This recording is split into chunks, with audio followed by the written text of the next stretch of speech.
দর্শক, আমরা এখন অবস্থান করতেছি আমাদের দাগনভূঞা নয়নপুর গ্রামে খালফাড়ে আর কি।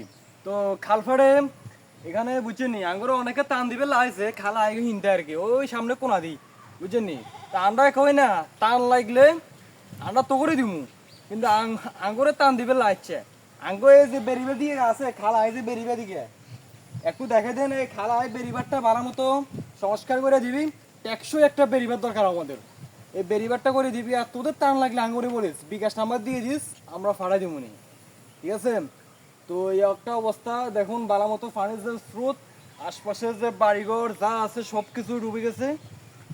এই একটা অবস্থা। আমি যে পানি আছে, আমি লুঙ্গি সাংবাদিক দেখেন, আমার পানির আমার লুঙ্গি পাইপ বিপদসীমার 2 ইঞ্চি নিচে আছে পানি এখনো।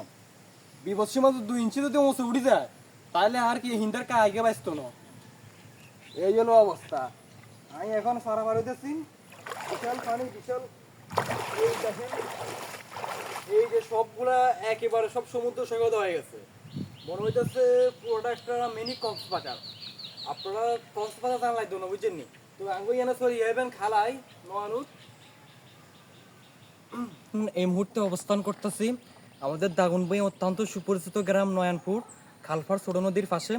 তো ছোট নদীর পাশে একটা রেগুলেটর সুইচ গেট ছিল, এটা আমাদের খালপাড় রেগুলেটর সুইচ গেট নামে পরিচিত।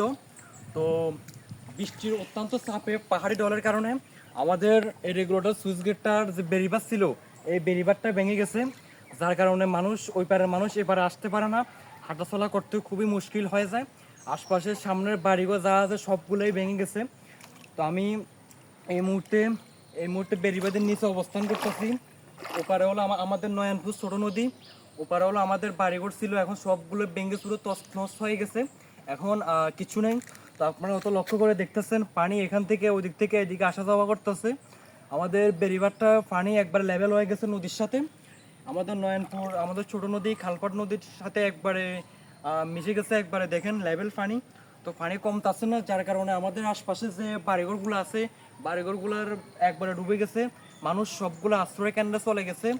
ওই যে সামনে একটা আশ্রয় কেন্দ্র দেখতেছেন, এই আশ্রয় কেন্দ্রে এই পর্যন্ত 15টা ফ্যামিলি আছে, 15টা ফ্যামিলি অবস্থান করতেছে।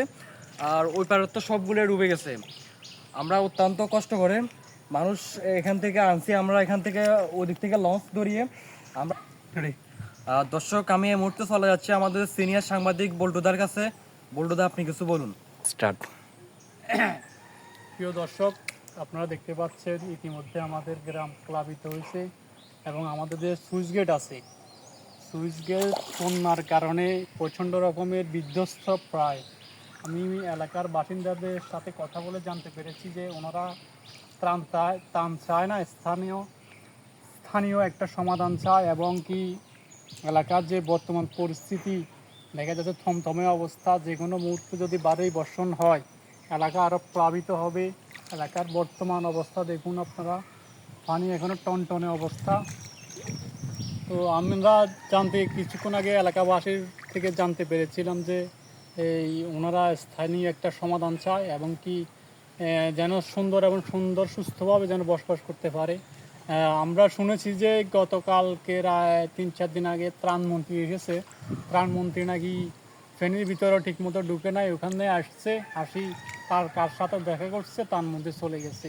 এই খবরটি আমরা পেয়েছিলাম, আমাদের সিনিয়র সাংবাদিক আমাদেরকে জানিয়েছিলেন যে ত্রাণমন্ত্রীকে যখন প্রশ্ন করা হলো আপনি ফেনীর বিষয়ে কি বলবেন, ফেনী কি স্থানীয় বাদ কি পাবে কি না, কিন্তু ত্রাণমন্ত্রী কোনো উত্তর দিতে পারে নাই।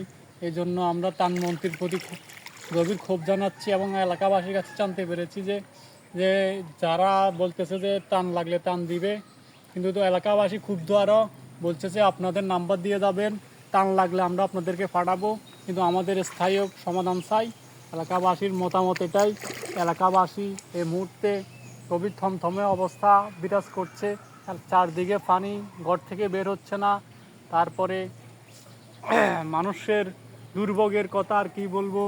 ওই যে দেখুন একটা কুত্তা আসতেছে, কুত্তাটা প্রচণ্ড রকমের কষ্ট করতেছে, কুত্তার কষ্ট দেখেও মানুষ খুবই কষ্ট পাচ্ছে। আর এখানে দেখুন কতগুলো ছাগলও এই নদীটা পার হয়েছে কিভাবে জানি না, আমার যাতে খুবই ভয় লাগছে। ছাগল দেখুন খুবই কষ্ট সহকারে বলছে ত্রাণমন্ত্রীকে ত্রাণমন্ত্রীকে বলছে ত্রাণ লাগলে তোমাকে আমরা দিব, আমাদের একটা স্থানীয় বাঁধ নির্মাণ করার জন্য অনুরোধ জানাচ্ছে ত্রাণমন্ত্রীকে। ত্রাণমন্ত্রী, আপনি যদি আমাদের এই নিউজটি দেখে থাকুন, অবশ্যই আমাদের স্থানীয়ভাবে একটা বাঁধ নির্মাণ করবেন যেখানেই হোক।